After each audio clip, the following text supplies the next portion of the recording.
चुनाव आयोग की निष्पक्षता की बात है और जिस तरीके से पूरे देश में सवाल उठ रहे हैं, और राहुल जी ने तथ्यों के साथ बात रखी।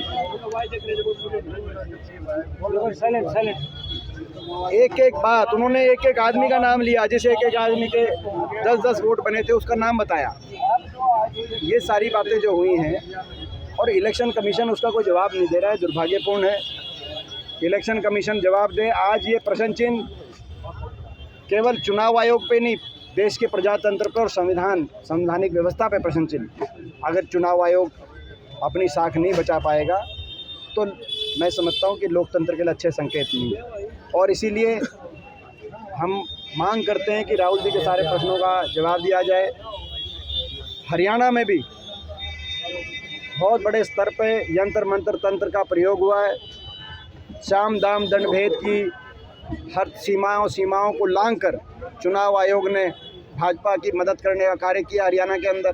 कभी चुनाव की डेट बदलने से की बात से लेकर, कभी डेट को दोबारा बदलने की बात से लेकर, और जैसे मैंने कहा कि हर तरह के हथकंडों को अपनाने का काम भाजपा ने किया।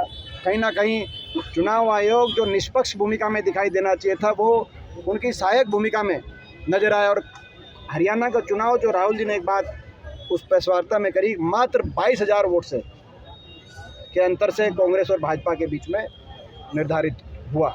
ऐसे में चुनाव आयोग की भूमिका पे प्रश्न चिन्ह उठना स्वाभाविक है। इन बातों का जवाब दे सरकार, ऐसी हमारी मांग। सोनीपत जो लगातार जनहित के मुद्दे उठा रहे थे हमारे पार्षद, उनकी सुनवाई हुई नहीं। भाजपा ने बहुत से वायदे किए, उन वायदों को पूरा बीजेपी कर नहीं रही, उसके विपरीत काम कर रही है। ऐसे समय में ये सभी साथियों ने निर्णय किया है कि ये एक यात्रा के माध्यम से चंडीगढ़ तक जाकर सोनीपत की आवाज़ भी बुलंद करेंगे, और प्रदेश में भी जो मैनिफेस्टो में बीजेपी ने जो वायदे किए थे उनके वायदों के प्रति लोगों का ध्यान आकर्षित करें। अरविंद शर्मा कह रहे हैं 4-4 वोट का जो जिक्र आप मत से ये मुझे लगता है कि उनके मुंह से निकला है, मगर ये एक बहुत बड़ा, अब मेरे को ऐसा विश्वास हो रहा है कि ये 19 में चुनाव कैसे जीते थे समझ में आ रहा है, क्योंकि ऊपर और नीचे इनकी सरकार थी। ऊपर नीचे इनकी सरकार थी। अगर ये था तो चुनाव आयोग क्या कर रहा था, और यानी कि बीजेपी के कि कहीं ना कहीं इलेक्शन मैनेजमेंट टूल किट का हिस्सा रहा होगा ये वोट बनवाना, जो राहुल जी ने प्रेस कॉन्फ्रेंस में जो बात दिखाई, और उसी आधार पर हरियाणा की भी सारी मतदाता सूचियों को हम दिखवाने का काम करेंगे। 2019 के चुनाव को लेकर क्या कहेंगे आप कि चुनाव के? देखिए, अभी तो हम ये जो मौजूदा 24 में जनादेश को चुराने का काम इन्होंने किया, हरियाणा का जनादेश, हरियाणा का जनभावना को, हरियाणा की जनभावना को धोखा देने का काम किया। जनभावना बदलाव की थी, लेकिन कहीं ना कहीं इन्होंने अपनी मैनेजमेंट, अपनी टूल किट, साम दाम दंड भेद, यंत्र मंत्र तंत्र की राजनीति, जो मैं पहले दिन से कह रहा हूँ, तो अब मतदाताओं सूचियों को हम और बाकी चीज़ों को हम अच्छे से, इसमें हमारी एक टीम भी लगी हुई है, करण सिंह दलाल जी उसके टीम के रूप में, उसको जिम्मेदारी उनको दी हुई है, दलाल साहब को।